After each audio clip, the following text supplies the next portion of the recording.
একটি আয়তন মাপক চোঙে 500 সিসি জল আছে। 100 গ্রাম ভরের একটি নিরেট ধাতব বলকে জলে সম্পূর্ণ ডুবিয়ে দিলে জলতল আয়তন মাপক চোঙের স্কেলের 530 সিসি দাগটিকে স্পর্শ করে। ধাতব বলটির আয়তন ও ঘনত্ব কত হবে?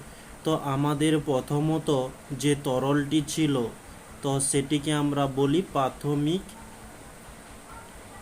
আয়তন।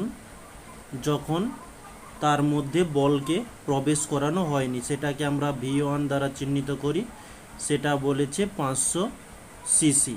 তো অন্তিম আয়তন মানে বলটিকে তরলের মধ্যে নিমজ্জিত করার পরে আয়তন হচ্ছে V2, সেটা 530 সিসি।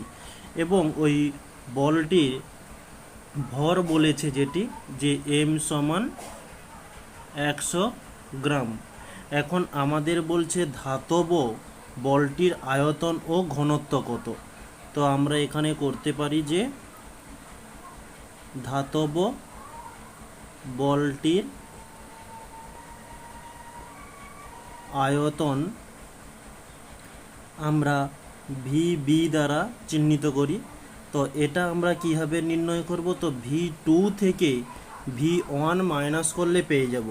তো এরই মধ্যে বল রয়েছে কিন্তু এর মধ্যে বল নেই, তাহলে যেখানে বল রয়েছে সেখান থেকে বিয়োগ করলে আমরা পেয়ে যাব। তাই আমরা V2 থেকে V1 মাইনাস করছি। তো V2 ছিল 530 আর V1 ছিল 500, তাহলে আমরা মাইনাস করলে পেয়ে যাচ্ছি 30 সিসি। তো একটি অ্যান্সার নির্ণয় হয়ে গেল। নেক্সট বলছে ধাতব বলটির ঘনত্ব কত। তাহলে এখানে আমরা লিখি ধাতব বলটির ঘনত্ব DB দ্বারা চিহ্নিত করি। তো আমরা ঘনত্বের যে সমীকরণ জানি যে D সমান mv।